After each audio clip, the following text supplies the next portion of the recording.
Hello friends, தினம் ஒரு ஜிகேங்கிற தலைப்பில் இன்றைக்கி நம்ம என்ன பார்க்க போகிறோம்னா 2024 குரூப் 4ல் வந்த ஒரு முக்கியமான வரலாறு கேள்வியை பார்த்துட்டு அது சம்மந்தமான தகவலையும் நம்ம பார்க்கலாம். 2024 குரூப் 4ல் ஒரு கேள்வியை கேட்டிருக்காங்க பாருங்களேன். வரலாறு கேள்வி. விஜயநகர பேரரசில் அறிமுகமான எந்த நாணயம் பக்கோடா எனப்பட்டதுன்னு கேட்டிருக்காங்க. அதாவது பக்கோடா அப்படிங்கிறது ஒரு காயின்னு. இந்த காயின் வந்து வெள்ளி காயினா, வெங்கல காயினா, இல்லை செம்பு காயினா, தங்கமா அப்படின்னு கேட்டிருக்காங்க. இதற்கான பதில் என்ன அப்படின்னு பார்த்தீங்கன்னா, இது ஒரு தங்க நாணயம். விஜயநகர அரசை பற்றி ஸ்கூல் புக்கில் 2 இடத்துல கொடுத்துருக்காங்க. 7ஆம் வகுப்புலையும் கொடுத்துருக்காங்க, 11ஆம் வகுப்புலையும் கொடுத்துருக்காங்க. ரெண்டையும் நம்ம வீடியோவாக போட்டிருக்கோம். தேவைப்பட்டால் இந்த வீடியோக்கு கீழே லிங்க் இருக்குது, அதை வேணால் பாருங்கள். சரி, இந்த பாக்ஸ் கண்டென்ட் இருக்குது பார்த்தீங்களா, இது வந்து 11ஆம் வகுப்பில் கொடுத்துருக்காங்க. இங்கிருந்து தான் கேள்வி கேட்டிருக்காங்க. சரி, இதை பாருங்களேன். விஜயநகர அரசர்கள் காலத்தில் வராகன் அப்படிங்கிற பேரில் ஏகப்பட்ட தங்க நாணயங்களை வெளியிட்டிருக்கிறாங்க. வராகன் அப்படிங்கிற பேரில் தங்க நாணயங்கள் வெளியிட்டிருக்காங்க. ஆனால் இந்த வராகன் அப்படிங்கிறது தெலுங்கு மொழி சொல். தமிழில் இந்த நாணயத்துக்கு என்ன பேருன்னு பார்த்தீங்கன்னா, தமிழில் பொண்ணுன்னு பேர், கன்னடத்தில் ஹொன்னுன்னு பேர். ஓகேங்களா? அதாவது நல்லா பாருங்கள். தெலுங்குனா வராகன், தமிழ்னா பொண்ணு, கன்னடத்தில் ஹொன்னு. இந்த நாணயம் எப்படி இருக்கும் அப்படின்னு பார்த்தீங்கன்னா, இந்த நாணயத்தில் பல உருவங்களை பொறிச்சு வச்சுருக்கிறாங்க. பல்வேறு இந்து தெய்வங்களுடைய உருவங்கள், அதில் காளமாடு உருவம், யானை உருவம், கண்ட பெருண்டா அப்படிங்கிற ஒரு கற்பனையான பறவை. இந்த பறவை எப்படி இருக்கும்னு பார்த்தீங்கன்னா, ரெட்டை கழுகு வடிவத்தில் இருக்குங்க. மிகப்பெரிய பறவை மாதிரி இருக்கும். அதுக்கு இங்கே உதாரணம் கொடுத்துருக்காங்க பாருங்களேன். அதோடைய அழகிலும் நகத்திலும் யானையை கொத்தி கொண்டிருப்பதாக. அதாவது யானை எவ்வளோ பெருசாக இருக்கும், அந்த யானையவே மூக்கை வச்சு கொத்துற மாதிரியும் கையில் பிடிச்சி தூக்கிட்டு போகிற மாதிரியும் இந்த பறவையை வரைஞ்சி வச்சுருக்காங்க. இந்த பறவை பேர் என்னது? கண்ட பெருண்டா. இதை எப்படி கேள்வியாக கேட்கலான்னா, கண்ட பெருண்டா என்ற பறவை யாரோடு தொடர்புடையது அப்படின்னா கேட்கலாம். பார்த்துக்கோங்க. அடுத்தது, இந்த நாணயத்தில் அரசர்களுடைய பேரையும் செதுக்கி வச்சுருக்கிறாங்க.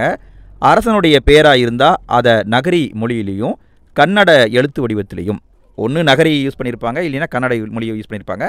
அதை வச்சு தான் செதுக்கி வச்சுருப்பாங்க. ஓகேவா? பார்த்தாச்சுங்களா? சரி, இதோடு நிற்காமல் காயின் சம்பந்தமான வேறு தகவலையும் பார்ப்போம். 8ஆம் வகுப்புலேயே பொருளாதாரம் பகுதியில் பணம் சேமிப்பு மற்றும் முதலீடு அப்படின்ட்டு ஒரு பாடம் இருக்குது. அதில் காயினை பற்றி விளக்கமாக கொடுத்துருக்காங்க. இதையும் சேர்த்து பார்த்துடலாம், ஏன்னா இது நமக்கு ரொம்ப யூஸ்ஃபுல்லாக இருக்கும். காயின் அப்படி நம்ம பேசும்பொழுது உலகத்திலேயே முதன்முறையாக நாணயத்தை வெளியிட்ட அரசர் யாருன்னு பார்த்தீங்கன்னா, லிடியாவுடைய பேரரசராக இருந்த மிடாஸ் அப்படிங்கிறவர். கிறிஸ்து பிறக்கிறதுக்கு முன்னாடியே 8ஆம் நூற்றாண்டிலேயே காயினை வெளியிட்டுட்டார். யார்? மிடாஸ். எந்த நாட்டை சேர்ந்தவர்? லிடியாங்கிற நாட்டை சேர்ந்தவர். ஆனால் அவர் காலத்துக்கு முன்னாடியே இந்தியாவில் நாணயங்கள் இருந்திருக்கு. எப்படி இருந்திருக்கு அப்படின்னு பார்த்தீங்கன்னா, அந்த காலத்தில், அதாவது கிறிஸ்து பிறக்கிறதுக்கு முன்னாடி காலத்துக்கு நம்ம போனோம்னா, அப்போ இந்தியாவில் இருந்தவங்க யாருன்னா மகா ஜனபதங்கள் அப்படிங்கிற கூட்டமைப்பு.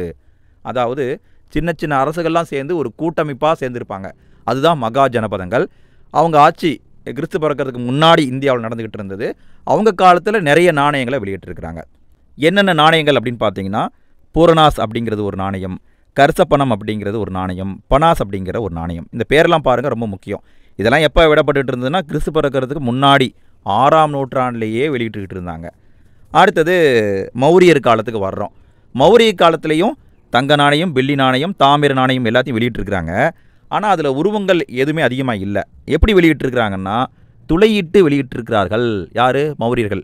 காசை ஓட்டை போட்டு, ஓட்டை காசுன்னு சொல்லுவோம்ல, அந்த மாதிரி ஓட்டை போட்டு காசை வெளியிட்டிருக்கிறாங்க. அதுக்கு பிறகு வந்த இந்திய கிரேக்க குசான அரசர்கள் இவங்க என்ன பண்ணியிருக்காங்கன்னா, காயினில் சித்திரங்கள், அதாவது பொம்மை போட்ட மாதிரி காயினை வெளியிட்டிருக்கிறாங்க. அந்த காயின் அப்படியே வெளியே வந்துக்கிட்டே இருந்திருக்கு. பிற்காலத்தில் இந்தியாவில் 12ஆம் நூற்றாண்டில் வந்த துருக்கியர்கள். துருக்கியர்கள் யார்? அவங்க இஸ்லாமியர்கள். அவங்க என்ன பண்ணுறாங்கன்னா, அவங்க வெளியிட்ட காயினில் உருவங்கள் எல்லாத்தையும் தூக்கிட்டு அதற்கு பதிலாக இஸ்லாமிய எழுத்துக்களை பொறிச்சு வெளியிட்டிருக்கிறாங்க.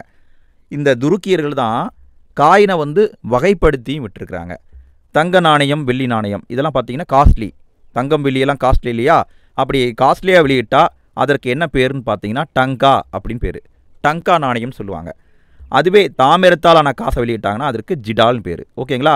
அதாவது காஸ்ட்லியானதாக இருந்தால் டங்கா, மதிப்பு குறைந்ததாக இருந்தால் ஜிடால். அதற்கு பிறகு வந்தவங்க முகாலயர்கள். முகாலயர் காலத்தில் செர்சாசுரி அப்படிங்கிற ஒரு அரசர் வந்து இடையில் ஆட்சி பண்ணியிருப்பார். அவர் ரூபியா அப்படிங்கிற நாணயத்தை வெளியிட்டிருக்கிறாரு.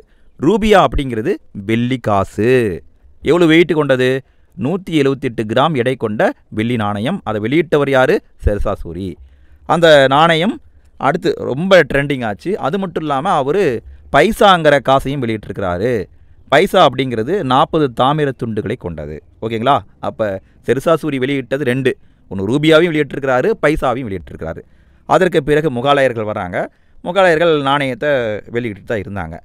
ஒரு கட்டத்தில் இந்தியாவில் ஆங்கிலேயர்களுடைய ஆதிக்கம் அதிகமாக வருது.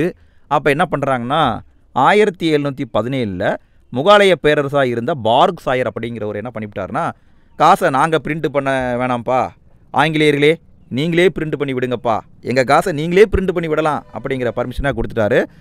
அதன்படி ஆங்கிலேயர்கள் பம்பாயில் அச்சகத்தை அமைச்சு, அதாவது எங்கள் பிரிண்டிங் ப்ரெஸ் பாருங்கள் பம்பாயில் இருந்திருக்கு, பம்பாயில் பண நாணயத்தை அச்சடித்து வெளியிட ஆரம்பிச்சிருக்காங்க. அடுத்து ஆங்கிலேயர் காலத்திலையும் நாணயங்களை வெளியிட்டிருக்கிறாங்க. அந்த நாணயங்களை தரப்படுத்தி வெளியிட்டிருக்கிறாங்க. தங்க நாணயம்னா கரோலினான்னு பேர், வெள்ளி நாணயம்னா ஏஞ்சலினான்னு பேர், செம்பு நாணயம்னா கப்ரூன் பேர், வெங்கல நாணயம்னா டின்னின்னு பேர். நல்லா பேரை பார்த்துக்கோங்க, இதை பொறுத்துகளை கேட்கவும் வாய்ப்பு இருக்குது. தங்க நாணயம்னா கரோலினான்னு பேர், வெள்ளி நாணயம்னா ஏஞ்சலினான்னு பேர், செம்பு நாணயம்னா கப்ரூன்னு பேர், வெங்கல நாணயம்னா டின்னின்னு பேர். இந்த வீடியோ பிடிச்சிருந்தால் மறக்காமல் லைக் போடுங்க. வீடியோ நிறைய பேர் பார்க்குறீங்க, ஆனால் லைக் போடுறது கம்மியாக இருக்குது. மறக்காமல் லைக் போடுங்க. வீடியோ எப்படி இருந்ததுங்கிறத மறக்காமல் கமெண்டில் போடுங்க. இதுவரை நம்ம போட்ட தினம் ஒரு ஜிகே பிளேலிஸ்ட்டு இந்த வீடியோக்கு கீழே இருக்குது, மறக்காமல் கிளிக் பண்ணி பாருங்கள்.